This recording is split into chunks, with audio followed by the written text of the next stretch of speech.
Greetings, everybody, and I hope you're having a great day. So I think now that we're getting far enough along with all the leaks and the presentations for 4th edition, and from what I'm mostly seeing, I think most people have more or less made their peace with 3rd edition, for better or for worse. I thought it was about time I just gave my my retrospective on 3rd edition and just kind of go over what I felt about it as a whole. So 3rd edition, I would say as a whole, I have somewhat varied opinions on 3rd edition in general. I kind of want to go over just what I felt was good and what was bad, because I'm definitely not one of the people who has unjustified praise of 3rd edition, but at the same time, I'm also not someone who just wants to bash it needlessly, because I do feel 3rd edition, for whatever ended up happening, I did feel had some good and bad overall. I don't feel that just a minor spoiler. I don't feel that 3rd edition was like a failure or an unmitigated success, but I think there's some pros and cons that I think GW could take going forward. So let's just start off with the good. So, what were some of the things I liked? Well, one thing I definitely liked was a greater and more detailed rules. For those who probably don't remember, Age of Sigmar's 1st edition, as it's probably been told by the veterans and detractors by now, didn't have a very good 1st edition. The 1st edition started off patchy, and it was basically just a bunch of patches after the fact that came in and that tried to jerry-rig an edition together with a general's handbook and just some very quickly made rule sets. So this was then later followed, I felt, by the 2nd edition, which in my opinion was the first true attempt to make a complete Age of Sigmar game from the ground up. 2nd edition worked, but I felt like, yes, there were aspects of it that needed work. And 3rd edition had the advantage of basically allowing the developers to build off of essentially one, I would say, the first failed edition, then the following correction edition, which I refer to as the 2nd edition. So because of that, it felt like it actually had much more thought put into the complexities of the game. Because one big problem I think people had with 2nd edition is that it was very prone to vagaries in the rule sets, which led to a lot of FAQs and a lot of misunderstandings of how the rules worked, and it also led to a lot of, I would say, abuses of the rule. Like, for example, a lot of people command point farming meta was a thing back in 2nd edition, which led to Gloomspite gets basically just spamming Inspiring Presence and ignore Battle Shock for days. 3rd edition, I felt had a rule set that had much more complexities into, mitigating abuse, mitigating spam, and allowing much more greater usage of different tactics and abilities.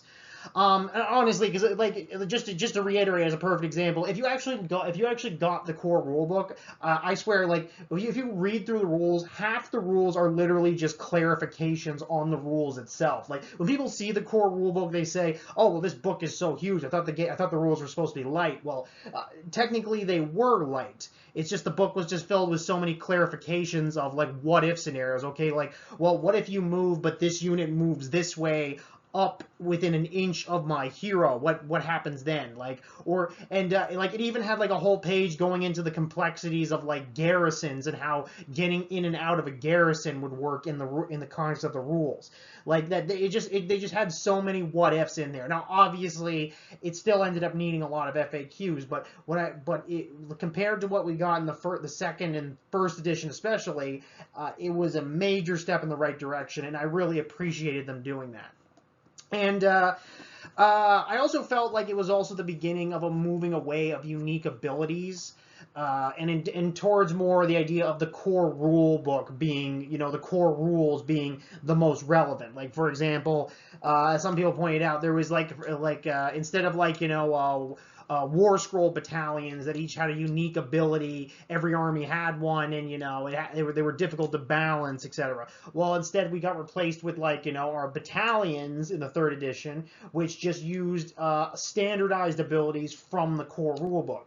Or like a lot of rules that were just sprinkled around got turned into core rule abilities. Now there's definitely a step in the there was a step in the right direction, mind you. There was still a lot of rules that had to exist only on the war scrolls, but this is where it began. Like what we're seeing now in fourth edition, it got its foundations in third. So whatever ended up happening, third edition was definitely on the right track in that regard, I feel. Now, another thing that I really liked about the third edition was we were moving in the right direction when it came to the random turn mechanic.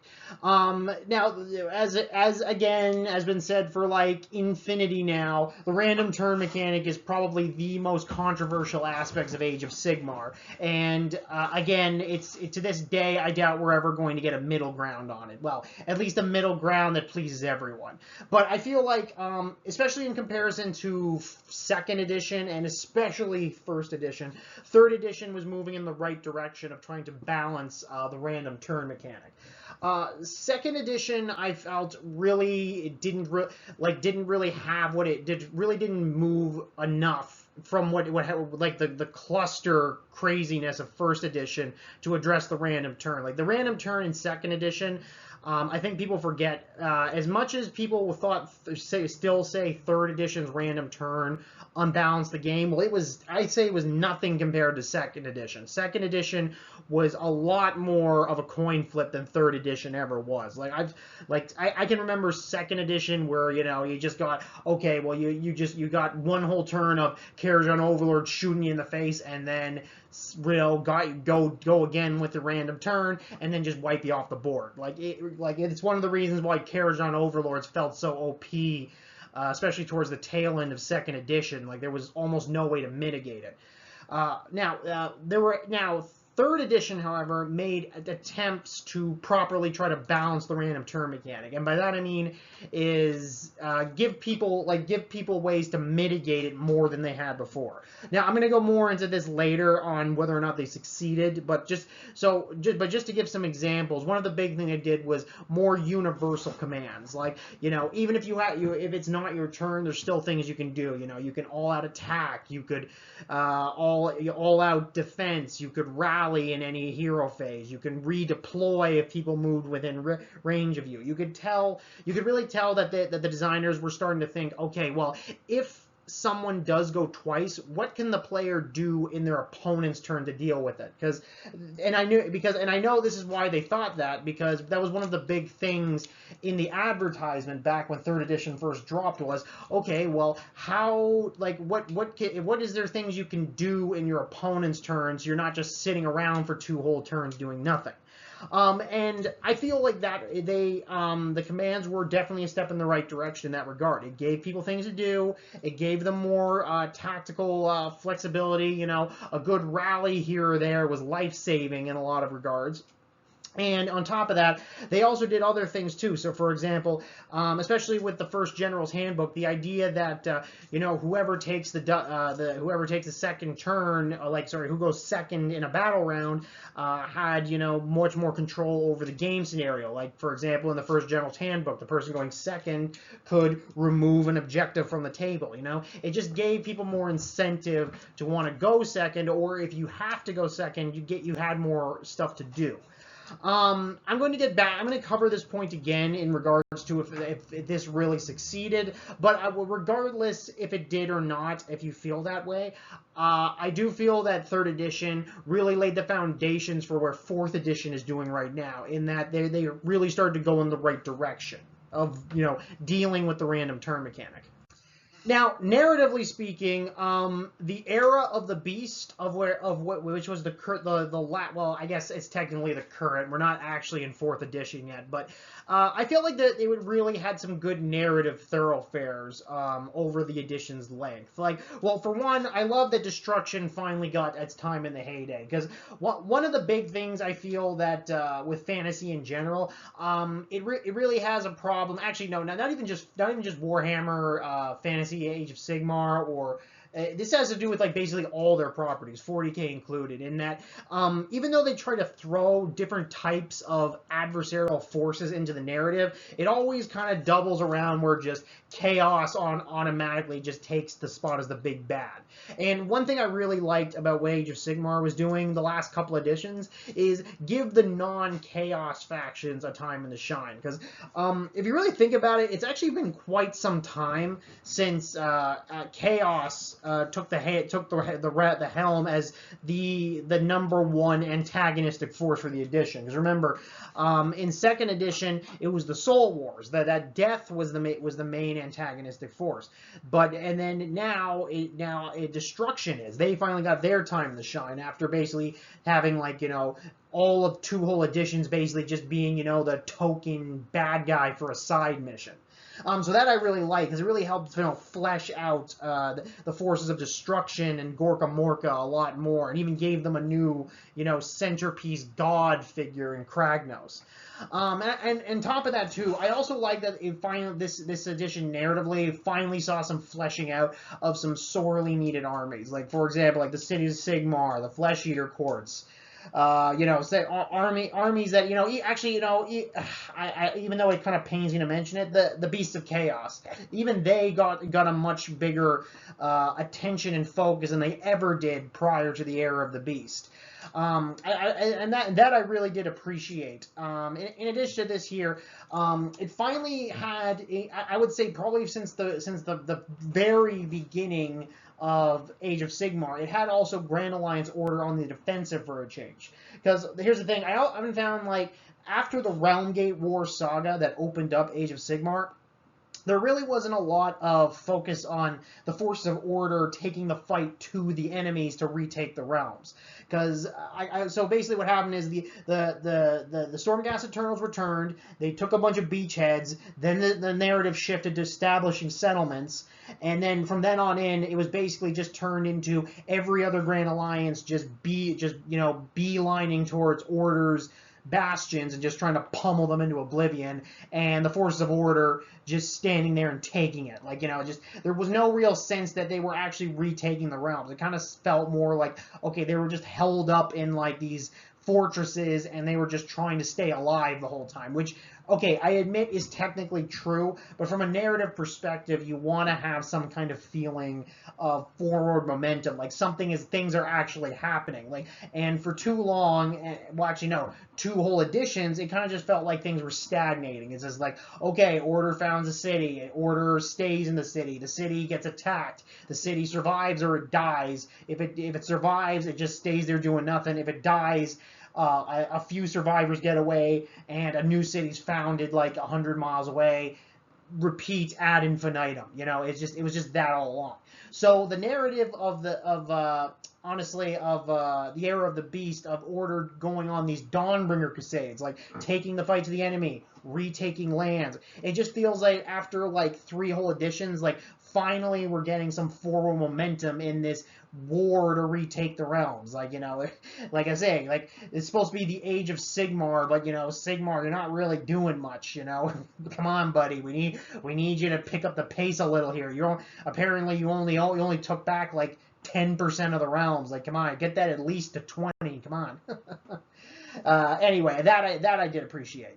Now, getting a little bit more meta, I did also like, now, again, I'm going to come back to this point in a minute, but on the positive side, I did like that GW became very heavily involved in the greater community with Age of Sigmar. Like I just felt it was just nice seeing like consistent community engagement, at least at the beginning of the edition. We had the whole revamped website. We had weekly articles on social media. We had some, at least some interaction with the community. We had balancing reports about how they're dealing with balancing the meta. We had meta watches to see how the win rates were going. Like I feel, I do realize technically that's just GW's stance in general at the time, but since it took place during 3rd edition, I'll give it to 3rd edition as a win.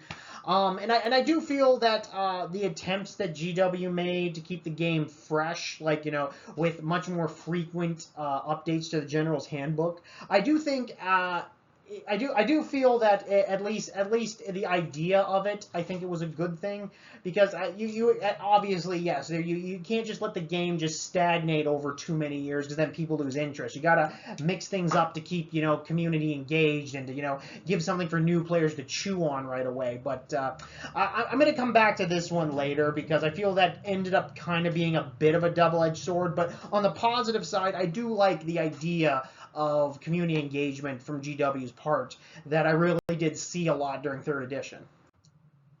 Now, GW, I felt, especially in 3rd edition, is where battle tomes for Age of Sigmar armies finally came into their own. Like, the 1st edition battle tomes that I say quite loosely were an absolute joke. Like, they really were. Like, there was nothing in them. It was just a little bit of flavor text. It was just the war scrolls. It was absolutely atrocious. 2nd edition was a move in the right direction, but again, I felt like the internal balance of the armies still wasn't quite there. There was obvious better builds than all the others. The books themselves were lacking in a lot of artwork. The book, a lot of the internal mechanics of the armies just felt a little flat, or, for example, they weren't properly thought out. Like, perfect example, the Gloomspite Gits. Like, their 2nd edition battle tome, okay, it started off feeling completely broken, but then as Codex creep kicked in, people started to realize that no, it was broken. It was actually broken not just in power level at first, but just in what you could actually do with the army. Because anything that wasn't just mass, objective camping, Moon Clan, stickas and shootas, was just basically worthless. Which a lot of people thought, well, at least they're not doing Spider Rider spam, but that's neither here nor there. So basically what I mean is that 3rd edition, essentially what it did was it basically allowed for, let's say, very flavor appropriate rules to be added to each army, but I felt they put a much more effort into making each one not seem too oppressive. Like, obviously Age of Sigmar had some armies were better than others, but it just felt a lot less oppressive than it felt like at the tail end of 2nd edition. Because let's be perfectly honest right here, like, 2nd edition, especially towards the end, had some majorly overpowered armies right here. First you had you had the endless regeneration from the Legions of Nagash, which led into the nearly busted Oziarch Bone Reapers, and then you had the unkillable Fire Slayers, and then towards the end you basically had the borderline cheating Lumineth Realm Lords. The balance between the armies was just non-existent. And I feel like that was much less. I felt less prominent in 3rd edition, where I feel like armies had a much better chance against each other. Like, no army, in my opinion, felt too obviously the #1 winner. I think obviously a few armies kind of felt towards the top towards the end, Seraphon, etc. But I felt like they did a much better job, and I hope they carry that through into 3rd edition. And also, this was also the time where I felt like they started to realize the issues of bloat. because don't forget here, 3rd edition also was coming in at the time of 9th edition 40k, which a lot of people were pointing out was really kind of overblowing the bloats for armies as well. And so what 3rd edition did was it basically took what was basically the signs of too much bloat at the tail end of 2nd edition and started to pare it back. Like, so for example, they took away from 2nd edition's sub-factions that, sometimes had their own spell charts and lore tables. Sub-factions just became a single rule you based your army around, and also based around with, some battle line. But so it allowed for flexibility and allowed for flavor, but it cut down immense on the bloat. And they did other things in other areas too to cut back. So now I'm not saying there wasn't bloat at all, but it was nice that they actively tried to stay on top of it, where like they didn't let it get out of control. Let's say like 2nd edition Age of Sigmar did, or 40k 9th edition really did, so, and I feel like, again, that's something that carried on to 4th edition, where this pare down of the rules and more focus on the keywords.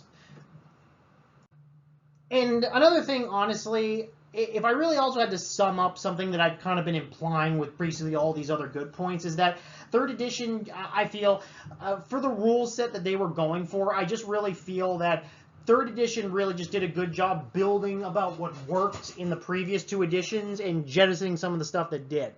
As what 2nd edition did with 1st edition, 3rd edition just basically did the same thing with 2nd edition. It was a natural progression of the current rule set, and in a lot of ways, it's the last one we'll see in that regard, because remember, 4th edition is basically going to be like a semi-reboot of the game. But from what the rule set that evolved from the initial 1st edition, 3rd edition, I think, was probably the best we were going to get of this variation of the rule set, which was based on battle line, which was based on unit types, which was based on heavy use of war scroll cards for all the abilities. Like, this was probably the best rule set of this we were going to get that before we got into bloat territory. And for example, like one of the things, for example, like in 2nd edition, one of the problems with it was that, death armies were too strong because they had basically too many cheat codes. They had unit regeneration, they had like recursion, they had like too many built-in ways to like buff their save or their ward save. Well, then they just took all that and they applied to the 3rd. So here's a perfect example. Death armies were very strong because they had recursion. They had ways to revive dead models. Well, 3rd edition brought that to everyone. They allowed everyone to be able to rally. They allowed more non-death units to be able to bring back dead units. Like that's what they did. That's what. So basically, by spreading that out over all the Grand Alliances, they made death less overwhelming to people. And like I said, they kept the rebalancing going throughout the entire edition, not just the beginning and the end. And honestly, I also like one thing I think one thing that I actually really did enjoy, which I'm kind of worried might not carry over as much into 4th edition, just from what I'm seeing, was that they allowed cross-compatibility with models. Like, for example, Warcry warbands could be used in mainline for Age of Sigmar. Underworld's warbands could be used in Age of Sigmar.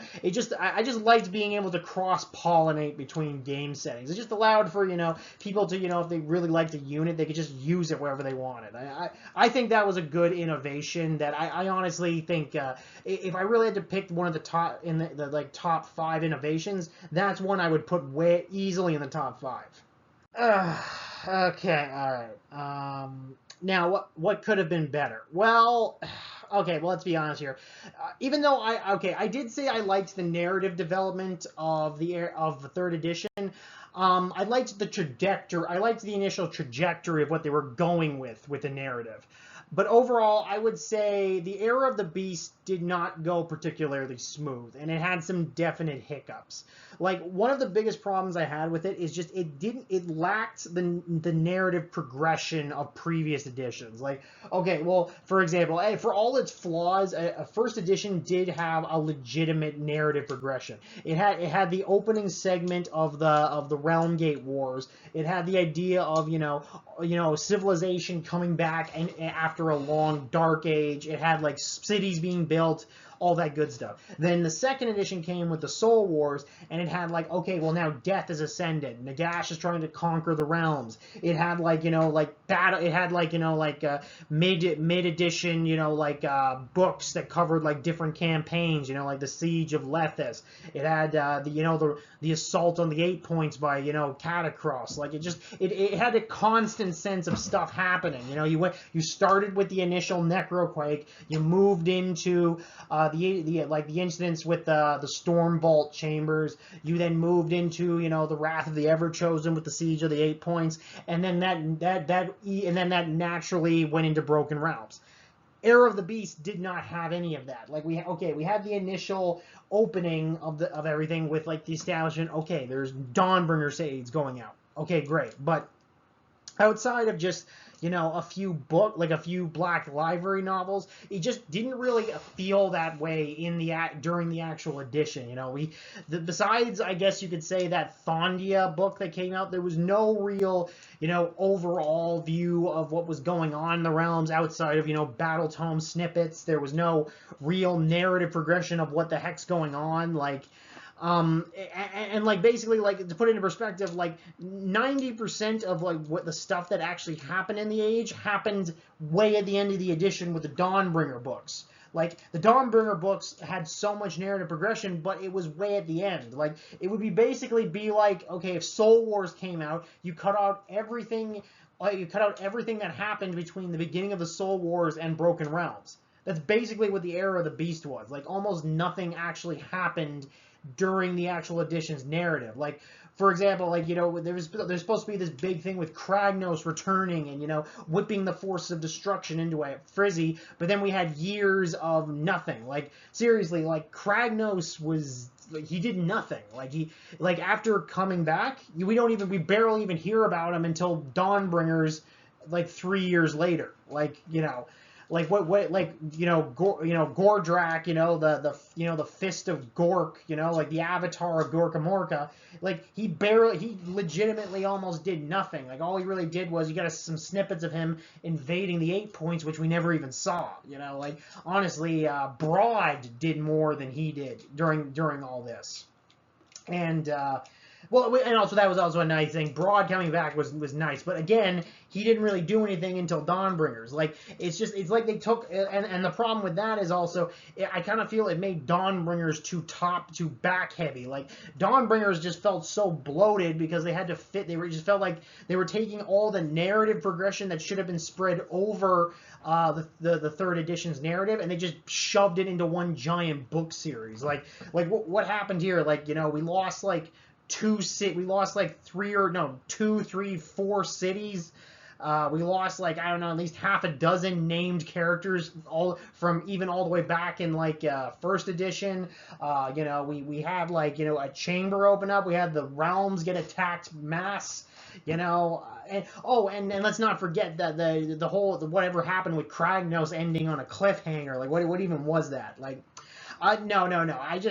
Narratively speaking, as like the ideas of the Era of the Beast was good, but how it was pointed out, how it actually planned itself out, was not particularly great. And another thing that people pointed out, for an edition that was supposed to be about destruction, even the big thing, like the Dawnbringers book series, if people actually looked it up, most of it had actually to do, especially towards the end, was with chaos. Like, the final book had almost nothing to do with destruction at all. It was all just introducing a whole bunch of new chaos characters. Like, again, the Force of Destruction, I feel, just kind of got shafted which was supposed to be their time to shine edition. Like, in I guess, and it could be years before they return to the spotlight again. So, I did not like that. This particular one here, I think, was contentious to a lot of people, and that in that regard, it was the General's Handbook releases. Now, the idea of the General's Handbook, I don't think is bad. I've actually liked the idea of a book that was like a supplementary material for people who, want to have some more narrative or more rules selection when it comes to their battles. But I think most people agree the 6-month lifespan of these books and the frequency with which they shook up the narrative just created like rules whiplash in people. Like it was just the one of like okay, well, one of the problems was every single handbook, like almost every single handbook's rules were very game changing. Like when these things hit, it basically redefined the meta from the top down. Like okay, so first thing when this fall started out, the first General's Handbook was all based around monsters. Okay, great, makes sense. It's supposed to be the era of the beast. We should focus on beasts. But then the second one came around, and then everyone found out, oh, this is only going to last for 6 months. We're going to have to change these things up like twice a year now. So that's a lot to put on the meta all of a sudden. But then we realized, oh, this is these rules you're introducing. This completely changes match play from the ground up, because now it's not about monsters anymore. It was now about like Galatian veterans, and giving like bounty hunters extra wound on their attacks. Like it completely changed the meta from the ground up, and people just felt like it was just happening way too fast. Because then as soon as we started getting used to Galatian veterans, oh well, now everything about wizards now. It's all about going primal with like primal dice, and it was too much too fast, and it hurt the gaming community as a whole, because it just made people like experience too much. I guess I was gonna say culture shock, but no, I'd say it's more like rule shock. Like, cause like the second you actually finally start to get a groove into how the rules work, well, now you have to throw that all out and start over. Because you also have to remember too, like I think when they were writing this, they're going under the assumption these are people who play, competitively or semi-regularly. Like, but what about the person who maybe gets a game in maybe like once or twice a month, or or even just once a month? That means basically they're only going to get like 4 to 7 games in before we have to completely rewrite the rules. Now you have to get the new book. Now you have to memorize all these new rules. Now you have to memorize all these new mission scenarios. Like it was just too much. Like I honestly, I don't know. I think the one General's Handbook a year would have been fine. I think what they should have done in hindsight was maybe make it like one General's Handbook every year or year and a half, and make the rules less game-changingly impactful.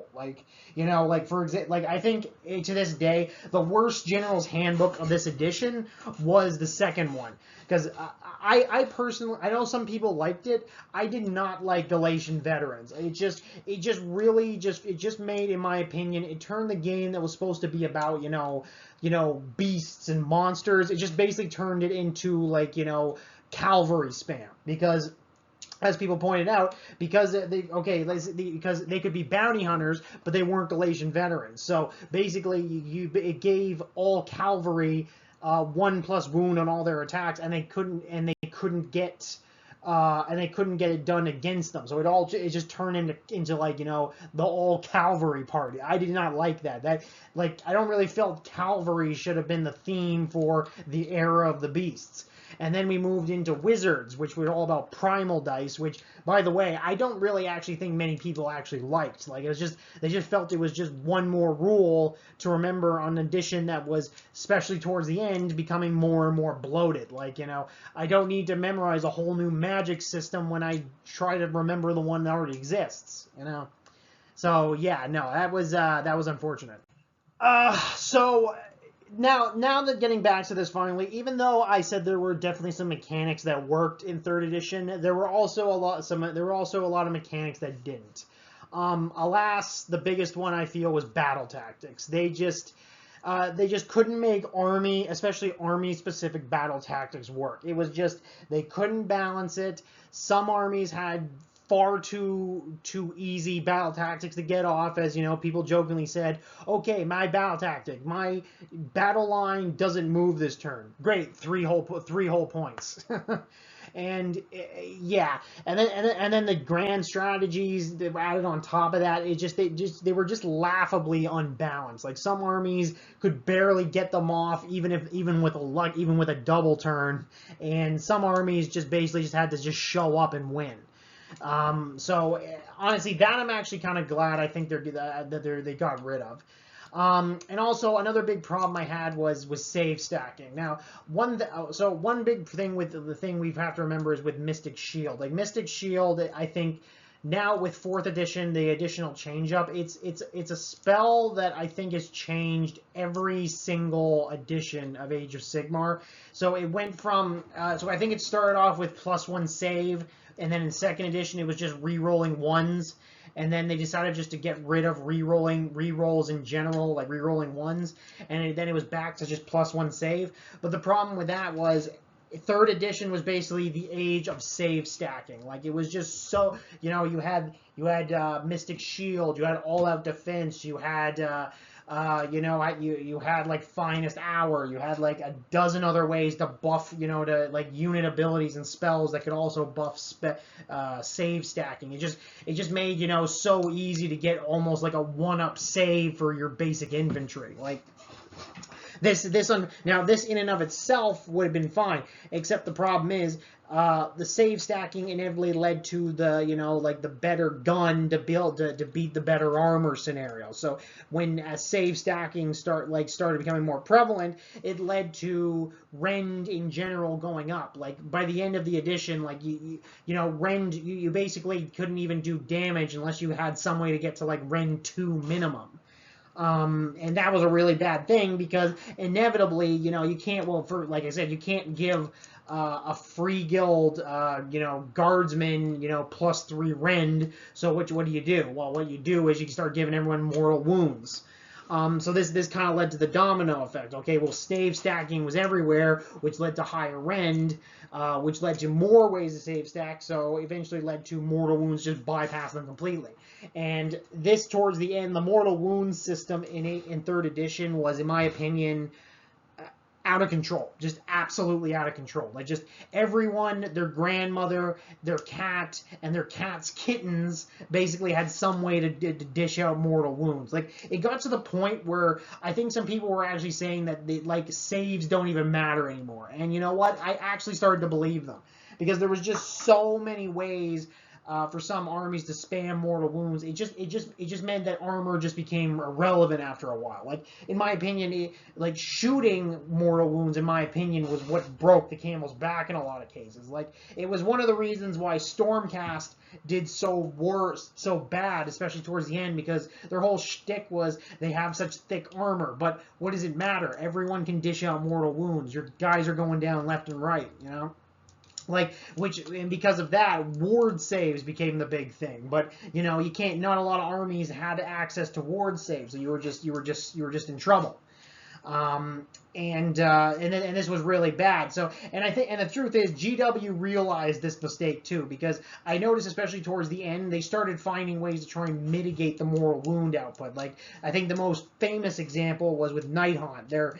You know, a lot of their, you know, like mortal wound on 6s to hit just got changed to auto wounds, you know, or some other armies just got like auto wounds instead of mortals. But you know, it was too late. Like too many bad contenders, you know, like the Luminef Sentinels, or you know, the Blood Sisters for, you know, Daughters of Cain. They just had like their shooting mortal wounds were just too crazy. Or the fact is, you could get rend so high with some weapons that, you know, it just made saves worthless anyway. You know, like with like Karajan Overlords, or heck, even the Beasts of Chaos. May they rest in peace. Yeah, no, that was just all bad. And then on top of that too, there was a bunch of mechanics in the game that just ultimately just didn't get used. Like, perfect example, garrisons. Like, you know, you devote like 2 whole pages to them, and no one ever used them. You know, what was even the point? And oh wait, hold on, wait, we have terrain rules. I can't remember. Does Age of Sigmar have rules for terrain? Because I honestly can't remember, because they never did anything. Like, no, I'm serious. Like, yeah, terrain was always something from every edition. It was just always something that they just couldn't quite figure out how to make it work properly, you know. And 3rd edition was no different. So I'm actually kind of glad in that regard that I think 4th edition is changing that up, because the whole like, roll a dice and this is deadly, roll a dice and this is arcane, like, you know, that just never worked. That was dumb. very few people I felt really used it much, and with those who did, it just almost never, it never really made much of an impact anyway. So, circling back to what I was originally sounding, now, when I said the random turn was on the right direction, I did mean that. But in the grand scheme of things, especially now that I'm seeing what they're doing with it in 4th edition, it still wasn't quite there. No, alas, no. The random turn, I feel, in 3rd edition, while it was they did do some stuff that went in the right direction of giving people more ways to mitigate it if to do stuff in the turn. It just wasn't quite there yet. No, it just 3rd edition. 3rd edition was good effort that just didn't quite hit the mark. Like the universal commands, for example, good idea, but they were far too condition dependent. Like for example, redeploy. Oh, that gives you ways to move in your opponent's turn. Well, yeah, but they have to move within 9 inches. So a savvy opponent could just work around that. Like, oh, well, what about, rally? I can bring back my troops. But yes, but that's only if they're not currently engaged in combat. So make sure that they're the stuff you want dead, make sure they're always engaged in combat. Oh, what about unleash hell? Okay, well, just make sure you don't charge something that's too close to this shooting unit. Like, this is what I mean. They were too reaction heavy. Like they didn't allow, like, they're not something people can just do. They had to be based on what your opponent was doing.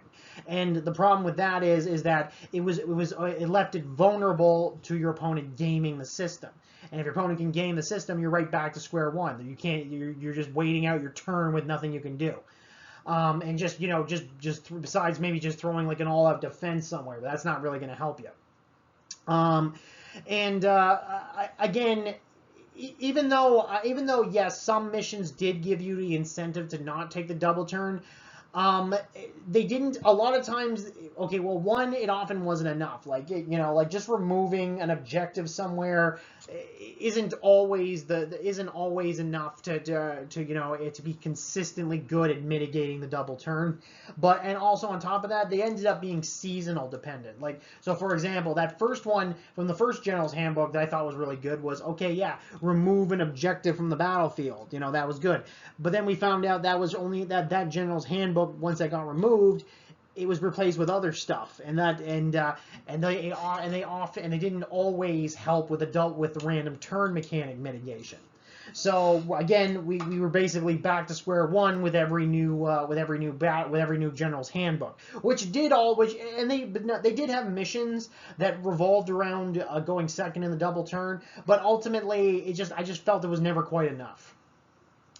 And again, they still, and here's another problem too, because again, the game still didn't have proper rules for for faction, for like just area terrain. They still didn't. It was still very hard to get proper cover to mitigate a double turn's worth of shooting. So again, if you didn't have proper, cover on the board, you're just getting, like sentinels to the face for 2 turns. It was never a fun experience. Like, even though if you don't lose, it's not a fun experience. Just experience that for 2 turns. It just isn't. And again, the game just didn't at the time. It just made one, and this is something that I feel like 4th edition is really doing a better job addressing. It's that at the end of the day, it's not about someone taking the double turn. It's about making the double turn. It's about the double. How do I phrase this? It's about the double turn not just being the obvious choice. That's the word. See, it's not just about someone taking it. It's about making it a choice for the player. Like, remember, when you roll off, it's supposed to be a choice if you win, if you want to go second or first. But the problem is, not during 3rd edition, 8 out of 10 times, it's always the obvious decision. Just go twice. Like, 4th edition, I feel, is doing a much better job making it a plan where, okay, maybe I do actually want to go second. Like, that is what I think the ultimate needed to happen with the double turn. It's not about just making it that going first or second is better or worse. It just means that it's better to have a more consistent choice of which one you want to take. And 3rd edition, I feel, just wasn't quite there in that regard. Um, okay, now this, to be fair, I don't really think this is entirely third edition's fault, but ultimately because it took place at the tail end of it, it is ultimately a point against it. The poor handling of model lines. Like, I think you all know what I'm talking about here. The great squatting of 2024 will probably live on in infamy for years to come. Like, GW's ultimately handling of the discontinuation of several model lines, RIP, Bone Splitters, it was really not, it was not particularly well handled. So we, like, in the span of like literally a single article, we lost we lost an entire army sub-faction, and like I'd say about almost a couple dozen other model lines across, actually no, like, yeah, a couple dozen other models among a bunch of other model lines. Like Slaves of Darkness lost almost all their cultists. A bunch of other minor units just got removed randomly. Beasts of Chaos just got basically just squatted and moved to Old World, and Bone Splitters just got squatted. Period. Like, they're not even going to Old World. They're apparently they're just gone. And the way GW went about it was, I feel, a little too hammer and anvil. Like, they just basically just dropped an article one day and said, yeah, all these, they're gone. Oh, by the way, you collected an entire army of Sacrosanct Chamber Stormcast Eternals. Well, guess what? They're all getting removed. Yeah, they're all gone. I hope you didn't. That, in my opinion, also what I think doesn't get brought up enough. Like, those were basically the entire second edition release of Stormcast Eternals literally just got discontinued. Like, I'm still in awe that they actually did that. Like, oh my god, like, at least Beast of Chaos can still exist thematically as an army somewhere. Like, Sacrosanct Chamber and Bone Splitters, they're just dead.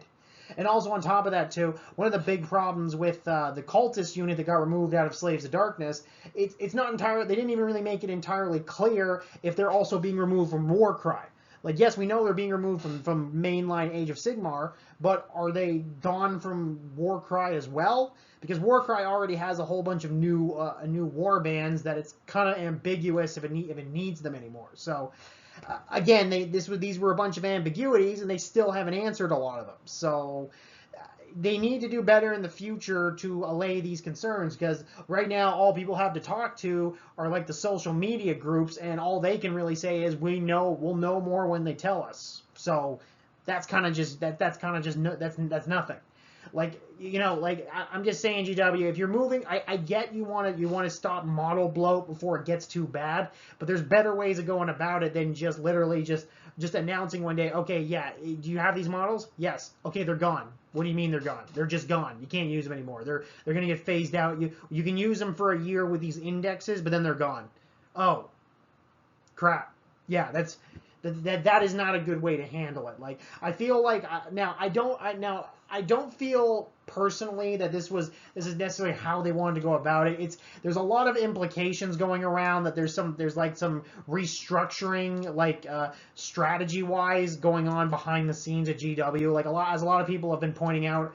The rumors that, Beasts of Chaos were initially going to get a redo, but then they changed their minds. Like, everyone's hearing the rumors that Ogroids were supposed to be, like, the replacement for, Minotaurs, but, they got shoved into Slave to Darkness instead. I don't know if that is true, but it's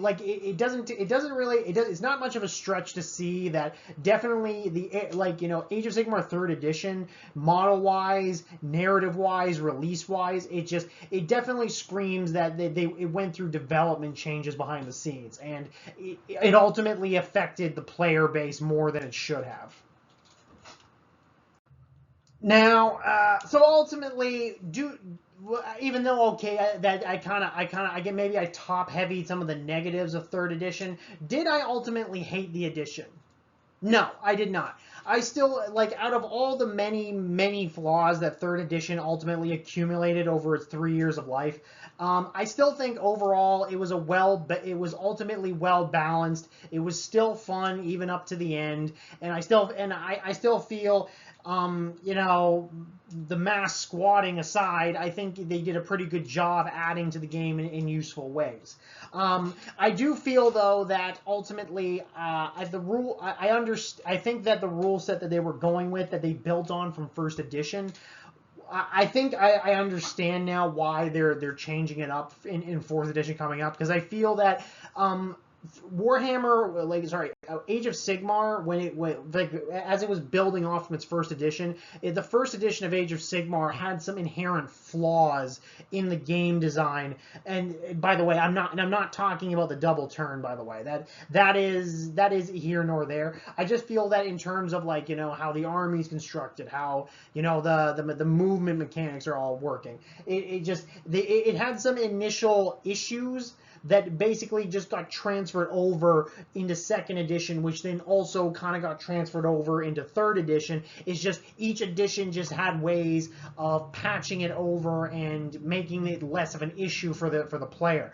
And now that I'm kind of seeing the big picture from first to third edition, I can see that I think the rule set was probably at the end of the line for how it existed. I feel that if fourth edition didn't have the big change up that it is happening right now, it probably would have become far too bloated, because they would have had to add more rules to fix the rules that they already patched onto third edition to fix second edition rules, which were patched on to fix first edition. That's what I'm trying to say. It's like basically you were given a car that was but it was a lemon, which was first edition. So then you did a whole bunch of upkeep and refurbishing to fix it up to make it presentable. But then it still had a whole bunch of problems, so then you had to spend a whole bunch more money to put a whole bunch of additions on the car to patch up the issues that were there from the very beginning. So they're seeing okay, well, we can either spend a whole bunch more money and add a whole bunch of stuff on here to make this car work, or we can, we can just start from the foundation and just build it up again from scratch. And I feel that's what they're kind of doing in this regard.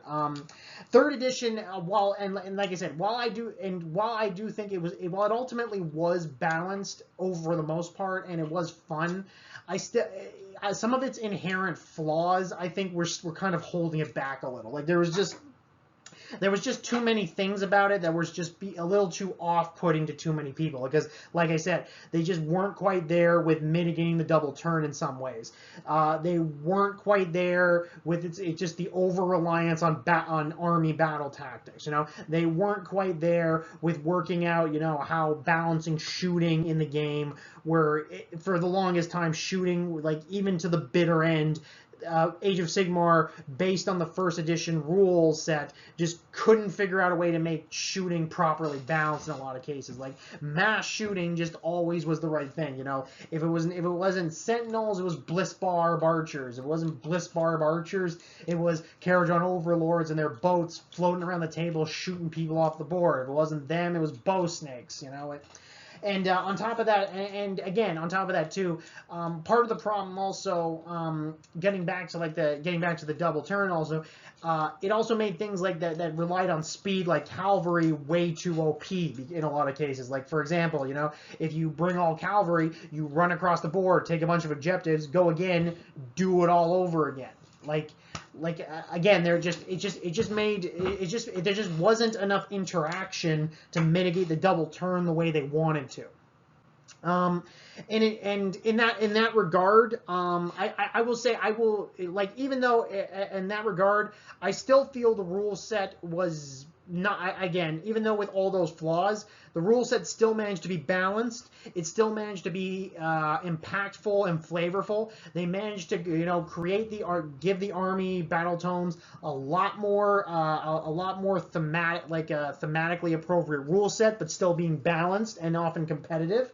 And in that regard, that I have to give credit where it's due, because making the armies cool and flavorful, but also good, but also oftentimes not too good, is a very rare thing to see. Perfect example, the Magakin of Nurgle. They finally managed to give them, cool army appropriate mechanics that wasn't just making them tougher. The whole disease mechanic was a brilliant idea, which is just a perfect example of the stuff they implemented in third edition. Stuff like that, if this was second edition, basically the Mannequin would have just been, okay, now they get a 4+ ward. Ha! Congrats. No, no, no, no. Like, in hindsight, I think what will end up probably happening is that third edition will be looked at as the final heyday of Age of Sigmar's first attempt at rule set. While deeply flawed, was still capable of creating a system that people could enjoy and have fun with, even if it had some very ingrained flaws. That's the best way I can describe it. Then that's honestly the way I'll look back on it, because like I'm pretty sure like halfway through fourth edition, I won't even remember third edition the same way I don't even remember second edition. But I think when I do look back on it, I'll look at the pros more than the cons, more so than I will the previous editions of the game. That's basically how I'll describe it. Well, anyway, that was a pretty long ending there. I hope you stuck around to the end, and if not, that's cool too. But anyway, I hope you enjoyed the video, and hope you're just as excited as me for 4th edition. Cheers.